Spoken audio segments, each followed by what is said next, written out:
Full capital നിങ്ങളുടെ പോയിട്ടുണ്ട്, അതായത് ലോസ് അടിച്ച് പോയിട്ടുണ്ട്, അതിനാണ് ക്യാപിറ്റൽ വാഷ് ഔട്ട് എന്ന് പറയാം. അപ്പൊ നിങ്ങൾ ട്രേഡ് ചെയ്യുന്നവരാണെങ്കിൽ അല്ലെങ്കിൽ ചെയ്ത് പഠിക്കുന്നവരാണെങ്കിലും നിങ്ങൾക്ക് ഉണ്ടാവാൻ സാധ്യതയുള്ള അല്ലെങ്കിൽ എന്തായാലും ഉണ്ടാകുന്ന ഒരു സിംറ്റം അല്ലെങ്കിൽ ഒരു സിറ്റുവേഷൻ ആണ് ഈ ക്യാപിറ്റൽ വാഷ് ഔട്ട് ആയി പോകുക. അതായത് നിങ്ങളുടെ അക്കൗണ്ടിലുള്ള എമൗണ്ട് ഫുള്ള് ലോസ് അടിച്ച് പോവുക.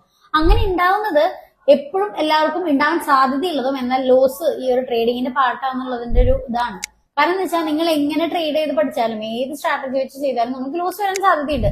അപ്പോൾ ഈ ഒരു സിറ്റുവേഷൻ നിങ്ങൾക്ക് ഉണ്ടാവാൻ വളരെ സാധ്യത. അപ്പൊ അത് ഇല്ലാതിരിക്കാനാണ് നിങ്ങൾ എപ്പോഴും റിസ്ക് മാനേജ്മെന്റ് സ്റ്റാർട്ടിങ് തൊട്ടേ കറക്റ്റ് ആയിട്ട് യൂസ് ചെയ്യുന്ന പറഞ്ഞത്. അതായത് ഈ ഒരു റിസ്ക് മാനേജ്മെന്റ് ഉദ്ദേശിച്ചത് ലോസ് കൺട്രോൾ ചെയ്ത് പഠിക്കാനായിട്ട് ആദ്യം തന്നെ നിങ്ങൾ സ്റ്റാർട്ടിങ്ങിൽ ഈ ഒരു ട്രേഡിങ്ങിലേക്ക് ഇറങ്ങുന്നതിന്റെ ഒപ്പം തന്നെ നിങ്ങൾ അല്ലെങ്കിൽ സ്ട്രാറ്റജി യൂസ് ചെയ്യുന്നതിന്റെ ഒപ്പം തന്നെ ചെയ്യേണ്ട കാര്യമാണ് കറക്റ്റ് ആയിട്ടുള്ള റിസ്ക് മാനേജ്മെന്റ് ചെയ്ത് ലോസ് കൺട്രോൾ ചെയ്യുന്നുള്ളത്. അപ്പൊ ഇതൊന്ന് കൺട്രോൾ ചെയ്ത് പഠിച്ചാൽ മാത്രമേ നിങ്ങൾക്ക് ഈ ഒരു സിറ്റുവേഷൻ ഉണ്ടാവാതിരിക്കാൻ പറ്റുള്ളൂ. അപ്പൊ വേഗം തന്നെ ഹായ് എന്ന് വാട്സപ്പ് ചെയ്തിട്ട് ഇത് എങ്ങനെ കൺട്രോൾ ചെയ്യണം അല്ലെങ്കിൽ എങ്ങനെ സ്റ്റാർട്ടിങ് തൊട്ട് അതൊരു പാറ്റേൺ അല്ലെങ്കിൽ അതൊരു റൂട്ടീൻ ആയിട്ട് ചെയ്യണം എന്നുള്ളത് അറിയാനായിട്ട് വേഗം തന്നെ ഹായ് എന്ന് വാട്സപ്പ് ചെയ്യാം. അപ്പോൾ താങ്ക് യു ഫോർ വാച്ചിങ്.